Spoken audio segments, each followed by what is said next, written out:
job, guys. Good stuff. 10 kills. Let's get it. Alright, what is up, you guys? My name is Legolity Gamer, and welcome back here, guys, to, of course, another video here on the channel. Today, what I got for you guys is a little bit different. I'm going to be showing you all the best game settings in Apex Legends to get you guys some more wins. So, if you guys do enjoy today's video, go ahead, give it a like rating, and if you find this video in any way beneficial, go ahead and subscribe if you guys are new, and turn on those post notifications so you guys won't miss out on a future video. But without further ado, let's go ahead and get straight on into today's video. I gotta tell you guys that I have been playing this game for quite a while now, and I have a little bit of experience, and I really want to show you all some tips and tricks that can improve your in-game settings and pretty much help you guys to win more games. So anyway, first of all, talking about the controller section of this layout right here on the settings, we're gonna go to the button layout, and for this I'm using default. This is something that's personal preference. I see a lot of people use different settings, but I like using default mainly because it makes circle my crouch button, and it allows me to use my R3 analog stick as to melee. So that's the main reason why I'm using default. But you could also use something in button puncher, which is kind of like a Call of Duty oriented setting, where you could have your melee as circle and then your crouch as R3, pretty much the opposite way with default. So this is something that you guys can pick out for yourself, but these are the controller settings that I like to use, and that definitely help me out to win more gunfights and pretty much stay accurate in this game. So that's for the button layout. When it comes to the stick layout, I use this on default. For the interact and reload button, of course you guys want to be tapping in order to use and reload your weapon. For the crouch button, I put this on toggle, and for aim button, I always recommend that you guys put this on hold. I really don't see a reason why you should put this on toggle. If you guys have this setting on toggle, basically what that means is you have to press once on the ADS stick so you can aim down, and then you have to press it again so you can aim out. That's something I feel like is a very futile type of setting, and that's why I feel like hold is something that you guys obviously want to have, and that's pretty much standard for any type of FPS or Battle Royale game mode, so I recommend that you guys have this on hold.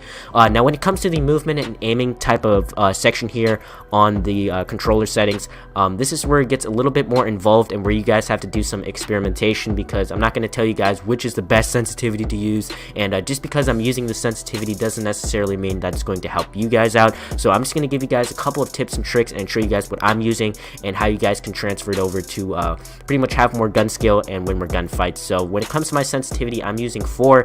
This is kind of like a semi-high type of sensitivity. It's not really the highest and it's not really the lowest. I'm going to explain to you guys why I'm actually using preferably a lower type of sensitivity. I'm using 4 because, first of all, there's no such thing as really sniping in this game. The only bolt action sniper in this game is the Kraber, which you can attain only from supply crates. So there's really a low chance that you're actually going to pick that up and be able to snipe people. And because it does take multiple magazines to actually take out people in this game, I recommend that you guys have a lower sensitivity so you can keep your aim on point and keep your aim steady and take out your enemies very efficiently. So that's why I recommend having a lower type of sensitivity. But again, this is something where you guys can experiment out. Some people may be better with using a higher sensitivity and they actually may feel comfortable, but the best type of advice that I can give you guys for finding a good sensitivity is to go into the training section of Apex Legends and going into the bot section and testing out which sensitivity you guys feel is comfortable and where you can actually stay effective and take out enemies. So that's something that I recommend that you guys can do so you can find your preferable sensitivity to use in this game. Now when it comes to the sensitivity ADS, I simply can't keep this the same because I really don't see a reason why you should mess around with this. Although if you guys do want to maybe make this a different setting, maybe have it as 3 or 5, or maybe you want to have your ADS setting a little bit higher than your normal sensitivity, by all means you guys can do that. But for me, I just keep it on a 4 and keep it the same just so it's all balanced out and pretty much everything's going to be good. So when it comes to respawn curve section, this is something that I put on classic. For the look dead zone, this is on small. For the movement dead zone, this is also on small. And for the inverted look, of course you guys don't want to be playing on the inverted look section. This is definitely one of the most confusing settings to have on any type of controller.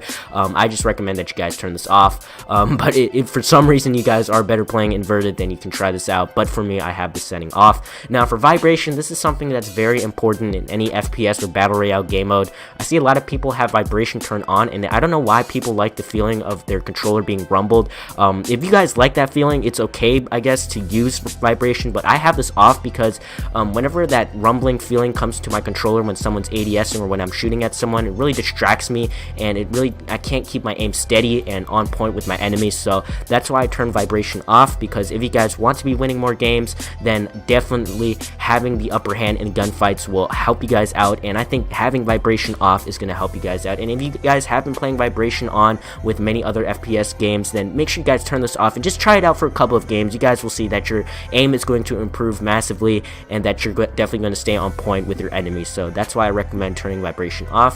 When it comes to the video section, this is something, again, that's personal preference that you guys can pick out. For the brightness, I just have this on default. I haven't really messed around with the setting, but maybe it might help you guys out to have a higher brightness, just so you can see enemies more clearly and see your map better. So by all means, you guys can go ahead and adjust the setting to your liking, but for me, I just have it at the default setting. Now FOV, this is something where it comes a little bit more involved and where you guys can have some personal preference here as well.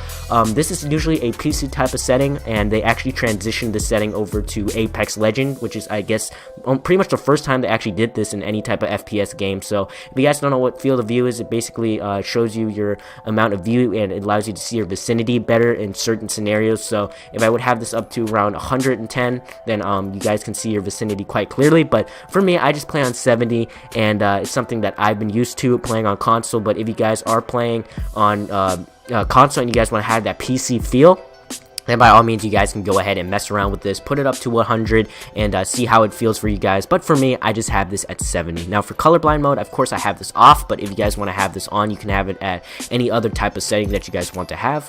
But I don't really need that, because I'm pretty sure that most people are going to have this setting off, and it works out pretty well. So that's what I have for this setting. Now coming on into the audio section, this is something that, again, is very important, because for any type of battle royale game mode, hearing footsteps is something that's very important, and that's going to help you guys pretty much get those clutch wins.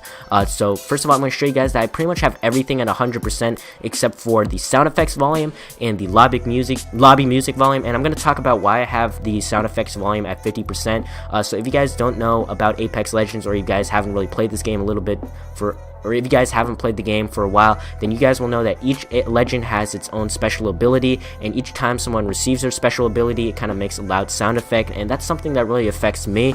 It might not affect you guys, you may not see that as something that's distracting, but I see it as definitely a big distraction, and that's why I have the sound effects volume at 50%.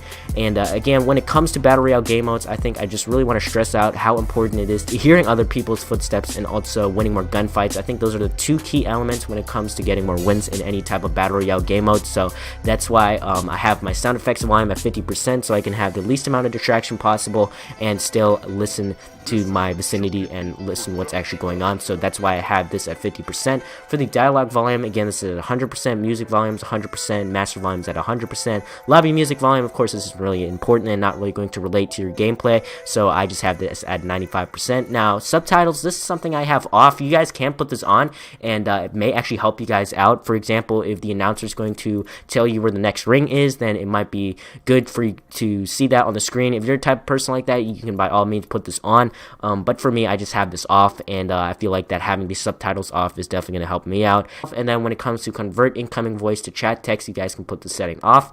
Now going on to the gameplay section, this is something that's really, you guys can experiment out. I'm not going to tell you guys directly what's going to be the best type of gameplay, but I'm just going to go over my settings I have. For the interact prompt style, I have this on default. For button hints, I have this on.